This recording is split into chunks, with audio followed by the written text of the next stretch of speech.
আসসালামু আলাইকুম। আজকে আমরা গুণগত রসায়নের সিকিউ সাজেশন নিয়ে একটু আলোচনা করব। তো গুণগত রসায়নে আমরা যখন শুরু থেকে পড়া শুরু করব তখন আমরা প্রথম টপিকটাই পাবো হচ্ছে অ্যাটমিক মডেল। এরপর আমরা দেখব যে পরমাণু মৌলিক কণিকা সম্পর্কিত আলোচনা আছে।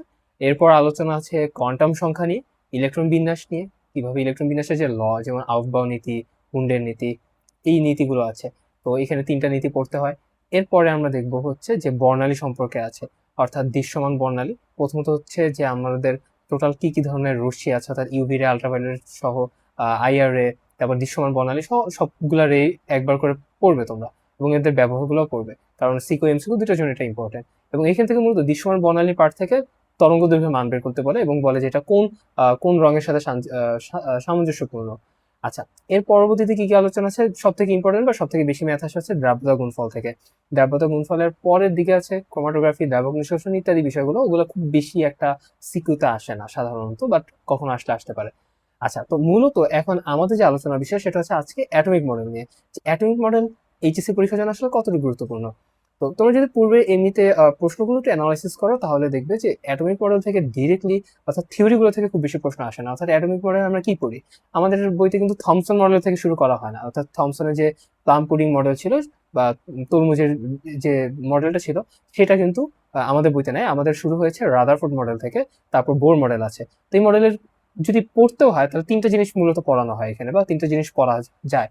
সেটা হচ্ছে প্রস্তাবনাটা, অর্থাৎ মডেলে সে কি কি বলেছেন। যেমন রাদারফোর্ড মডেলের প্রস্তাবনা কি কি ছিল, সে কি কি করছেন।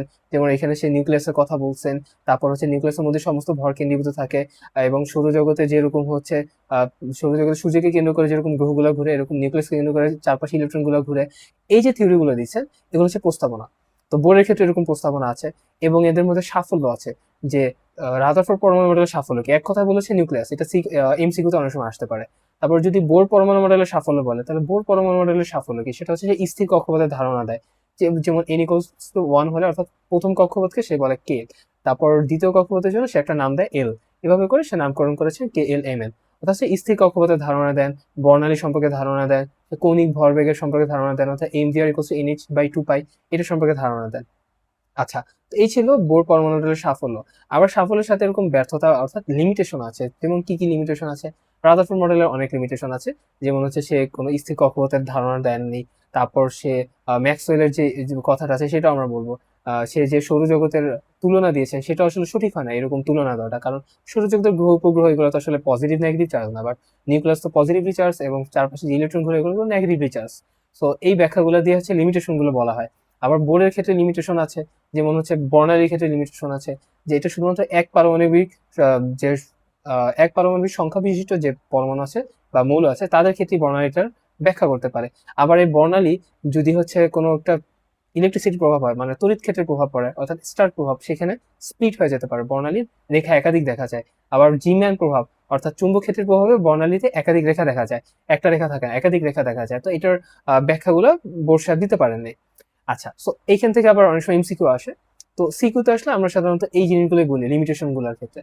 তারপর হচ্ছে এদের মধ্যে আবার তুলনা আসে, যে রাদারফোর্ড এবং বোর মডেলের মধ্যে তাহলে কি কি তুলনা আছে। অর্থাৎ মূলত তুলনা খুব ইজিলি করা যায়, রাদারফোর্ড যে জায়গাগুলোতে লিমিটেড ছিল বোর মডেল কিন্তু সেই জায়গাগুলোতে সাফল্য নিয়ে আসছে। আচ্ছা, তো এখন এই ব্যাপারগুলো হচ্ছে মোটামুটি থিওরিটিক্যাল কথাবার্তা। এগুলো অনেক সময় কলেজের পরীক্ষাতে বেশি আসে, বাট এইচএসসি তে সরাসরি বোর্ড পরীক্ষাগুলোতে কিন্তু তোমরা যদি অ্যানালাইসিস করে দেখো তাহলে বেশি আসেনি। সো তোমরা এই জায়গাটা খুব বেশি ফোকাস দেওয়া দরকার নেই, কারণ তোমাদের সিলেবাস খুবই ভাস্ট সিলেবাস, ফার্স্ট পেপারে অনেক কিছু পড়ার আছে এবং অনেক ম্যাথ আছে। তো তোমরা ম্যাথ করার দিকে বেশি ফোকাস দিতে পারো, থিওরির দিকে থিওরির ক্ষেত্রে এইরকম তোমরা একটা গ্রস আইডিয়া নিতে পারো। এটার জন্য তোমাদের আধা ঘন্টা 1 ঘন্টা লেকচার করার কোনো দরকার নেই। তোমার জাস্ট একটা গ্রসলি আইডিয়া নাও, যেটা আমি দেওয়ার চেষ্টা করেছি। জাস্ট এই জিনিসগুলো হালকা হালকা একটু বইতে দেখে গেলেই হবে আশা করি। আচ্ছা, এখন এই জায়গা থেকে, অর্থাৎ অ্যাটমিক মডেলের পার্ট থেকে আবার কিছু ম্যাথ দিতে পারে। যেমন বলতে পারে কোনো একটা কক্ষপথ, ধরা যাক n = 2, অর্থাৎ সেকেন্ড কক্ষপথ। এখন এইখানে কোনো একটা ইলেকট্রনের বেগের মান কত, কোনো একটা ইলেকট্রনের এনার্জি কত, এবং কোনো একটা ইলেকট্রন বা দ্বিতীয় কক্ষপথের ব্যাসার্ধ কত, এটাও দিতে পারে। কারণ এই সব কিছু আমরা কিন্তু বের করতে পারি কক্ষপথের বা মডেলের সূত্র দিয়ে। যেমন mvr = nh/2π। তো ওইখান থেকে হচ্ছে কিন্তু এইভাবে সূত্র করা যায়, যে ভি এর মান বের করা যায়, আর এর মান বের করা যায়, অর্থাৎ এই সূত্র থেকে কিন্তু আমরা বের করতে পারি।